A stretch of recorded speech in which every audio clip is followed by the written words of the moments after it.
Hello and welcome to my secondary filming place, which is, ta-da, my bathroom. As my other filming place is kind of busy right now. So, what is today's video about? It is all about, cringe. Why the hell is cringe such a bad thing? And why are people afraid to, just do what they like?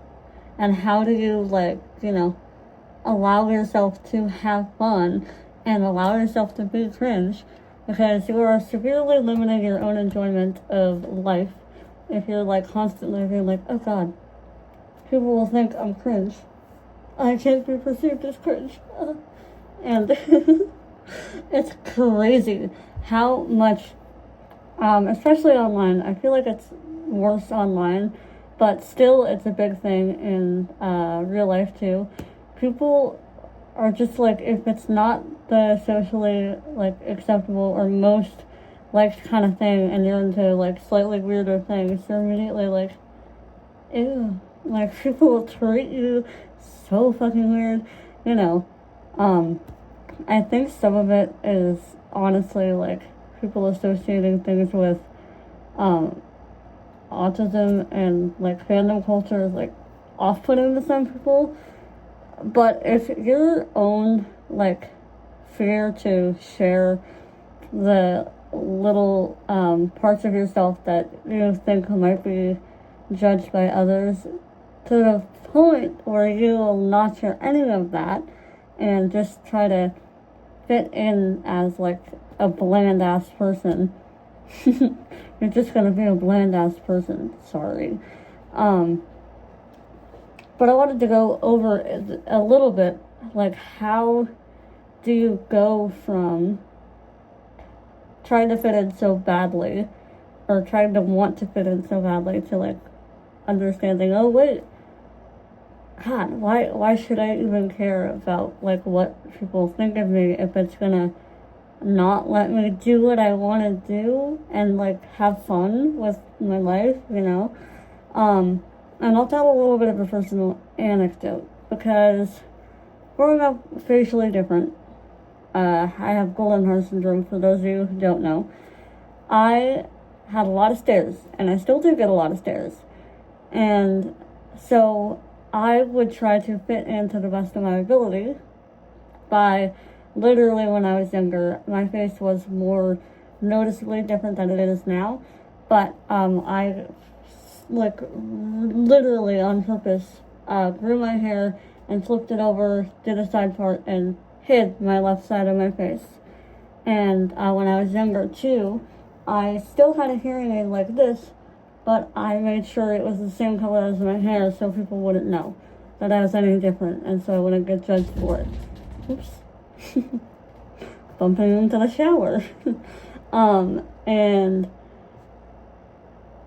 then after a certain point that I got more comfortable with being who I am, yes, this is my body, I shouldn't hide it from people just because it may make them more comfortable to not know. And actually I was limiting my own ability to be included in spaces if I'm not upfront that yes, I have a facial difference, I cannot hear, I cannot see out of this eye of this ear, and I'm still, walking I'm normal to the point that you can interact with me and treat me normally. And if I don't say that up front, that tends to kind of hamper my social relations, I guess.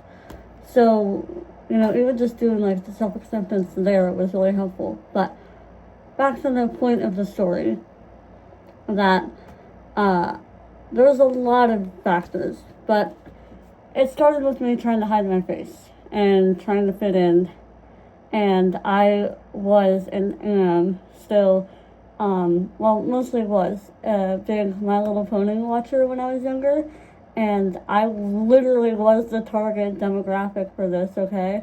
I was 8 or 9 when the show first aired, and my friend at the time was a tomboy, very heavy into tomboy things. It was ew, stinky, childish. even though, like, yes, we were literally kids at the time, it was made for us. But I lied and said, hey, no, I don't actually like that shit all that much. And then in secret for years, I would be listening to the music, like the different songs from their episodes, and watching the show over and over again, and really, like, enjoying the show.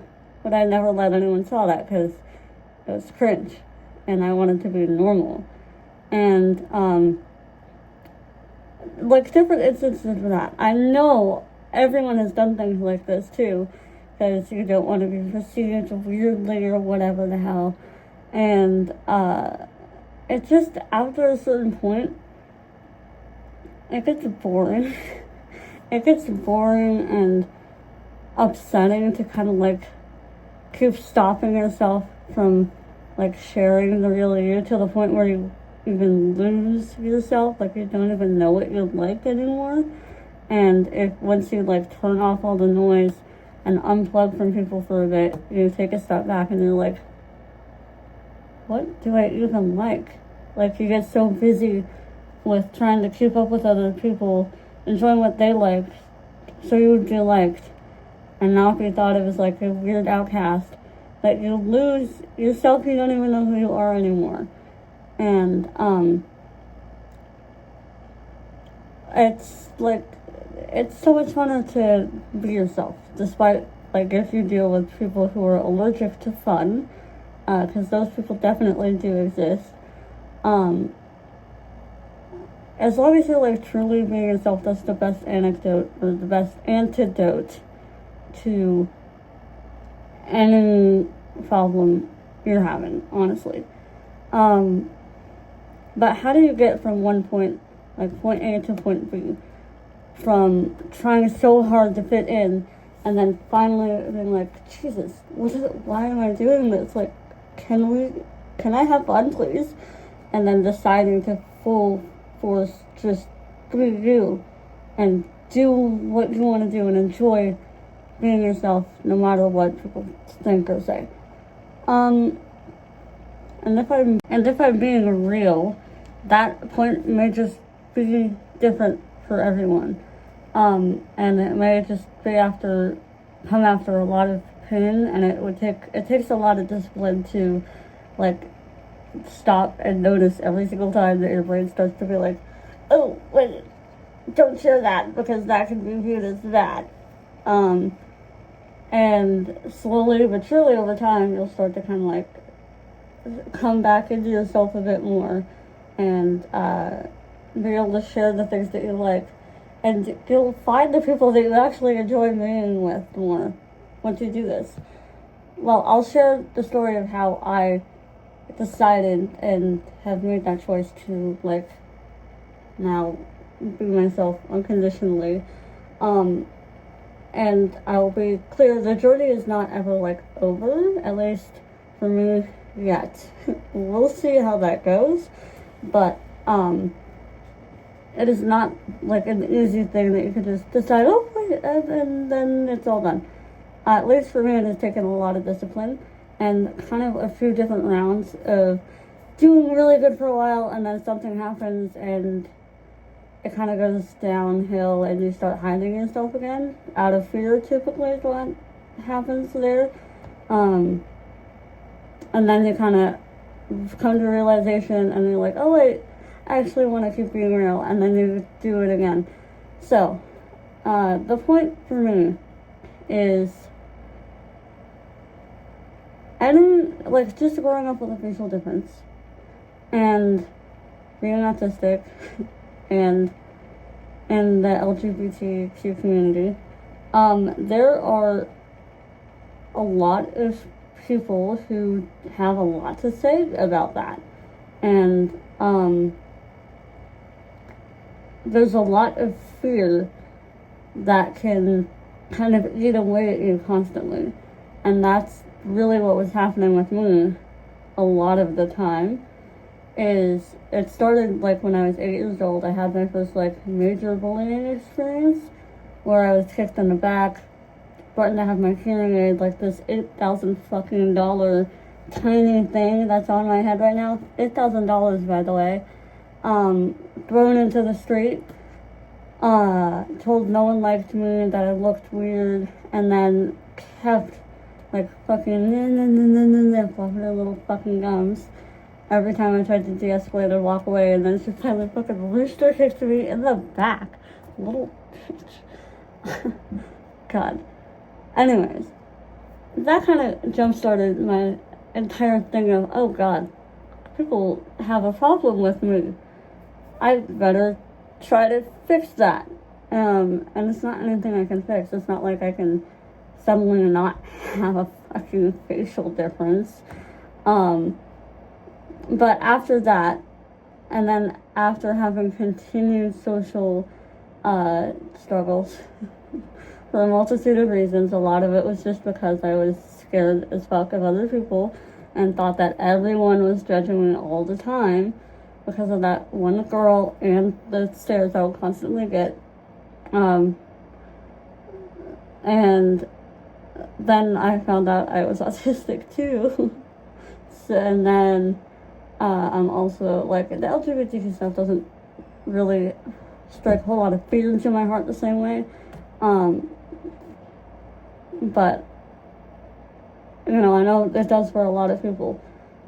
But after a certain point, all of that kept building and building and building. And anytime I go online ever, there is a certain, like, group of people, like, the people just will constantly be like, ew, this sucks, you're ugly, or this is cringe, ew, or ew, or fucking, like, there's always gonna be people that are on your case about things, and a lot of it just, like, doesn't make any sense, and therefore you shouldn't really take it in if you're talking to me. And after all of that built, I was basically saying that I had a couple of videos, like, that went viral on TikTok, like, in 2020, and a couple of those videos got so many, like, thousands and thousands of just straight up ignorance, and it's like, wow, okay, so no matter what you do, there's not really a chance to not get some kind of negative feedback if you're online. And so at that point, that was the first time that I'm like, okay, what is the point of even trying to fit in if, like, this is not going to stop happening regardless? And I'm not even having fun trying to, like, not get shit on. And that is at least my story of how I, for the first time, started to decide to be myself.